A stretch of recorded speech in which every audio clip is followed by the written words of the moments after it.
This week we ask, can you get tested for COVID-19 with a mouth swab instead of a nasal swab? has a COVID-19 sensor been secretly inserted into every person's phone? And will South Africans have ID chips injected into their hands? Stay tuned to find out. Hello, welcome to What's Crap on WhatsApp. We're the voice note show that investigates the crap in your WhatsApp groups. I'm Paul McNally from podcasting company Volume. And I'm Kate Wilkinson from Africa Check, the continent's leading fact-checking organization. We have 2 claims about coronavirus today. And another one that sounds a bit like a sci-fi movie. And remember, you can listen to the show not only on WhatsApp, but also wherever you get your podcasts. What's first on today's agenda, Kate? The first thing we're investigating is a video that was posted on Facebook with a message that says, "Look what our government is doing behind our backs." That is never a good sign. Here, Paul, take a look at the video. Okay, julle, hierdie is nou in my winkel. Nee, daar staan my kaart. Julle kan dit sien. Hier Dirk vir my gebring. The video shows 2 people with a syringe and a piece of paper with 4 barcoded stickers. The person speaking says that the barcodes are for the number you will get when your ID is changed. They then squeeze the syringe and a thin electronic component pops out. Klapkaarte, al jou kaarte op daai nommer, op dit wil jou nuwe ID nommer. Okay. One of them then says, "This is what the chip that will be injected into you looks like."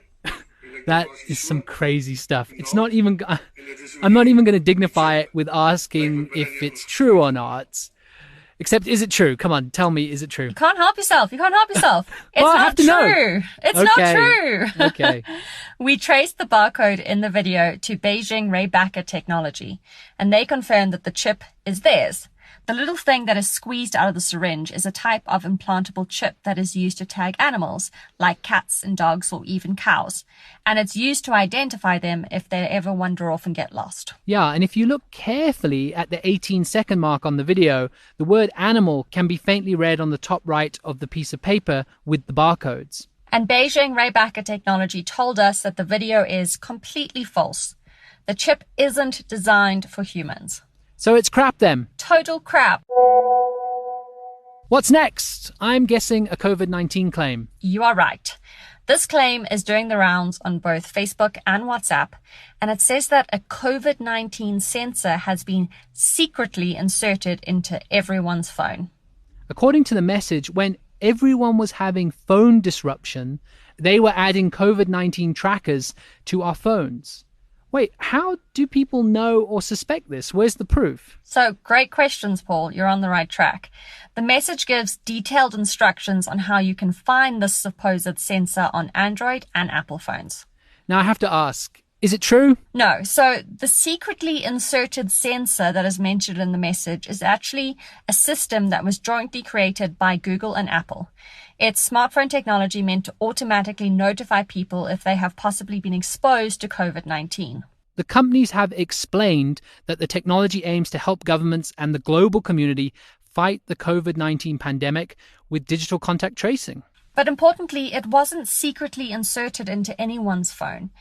The update was reported on major news outlets across the world in May 2020. And importantly, in order for it to work, it needs the phone owner's consent. Yeah, you have to turn it on. And Google and Apple have also made clear that the tracing apps will only be developed by countries' public health authorities. They're not going to do it. Okay, so how does it work? In theory, when someone who is tested positive for COVID-19 wants to protect other people, they can notify the app of their positive test. Then, if someone else comes near them, the app will tell that person and advise them accordingly. So this whole claim about a secretly installed sensor is crap. Yeah, definitely crap. There's nothing secret about it. What's last on our crap list today, Kate? It's all about how people are being tested for COVID-19. Great. Okay, so what does it say? So this screenshot of a social media post says that it's illogical to test for COVID-19 using a swab up your nose because the virus is so contagious it can be spread in droplets of saliva. It says that a good, plain, simple mouth swab would be just as effective. Does it say anything else? Of course, there's always something else, and this is where it gets a bit crazy. The message then asks, and I'm going to read this very dramatically, is it possible that instead of retrieving a sample, they could actually be implanting something? Question mark, question mark, question mark. There is a serious theme of insertion running through today's claims.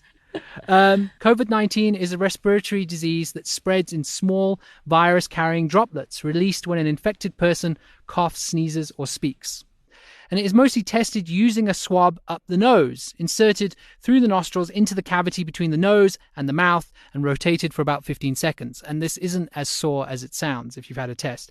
It is then sent to a lab for testing. COVID-19 tests that use saliva or spit are currently being trialed.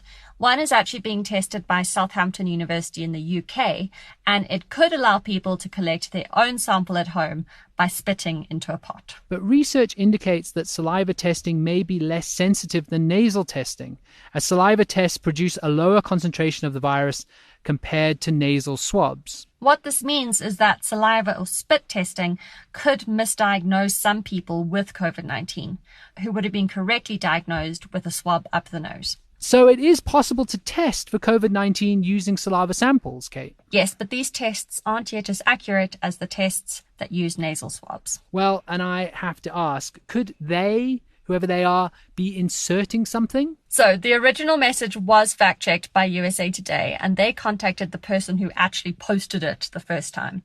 They report that the user admitted to coming up with the post with a couple of drinking buddies, and that they didn't base it on any factual information or medical resources. So that probably answers your question. So it's crap. That's all the time we have for today's show. Now you know what's crap and what's not. Your friends and family can sign up for our show over WhatsApp. The number is 082 709 3527. Make sure to save us as a contact in your phone and send us a message. And you can also find the show wherever you get your podcasts, from Apple to Spotify. It's a really great way to listen because you'll find some extra show notes with links to the fact checks. If you enjoyed the show, let us know the worst piece of WhatsApp crap that you got this week. Yeah, you could even forward it to us. Our theme song is composed by John Bartman. I'm Kate Wilkinson. And I'm Paul McNally. Bye.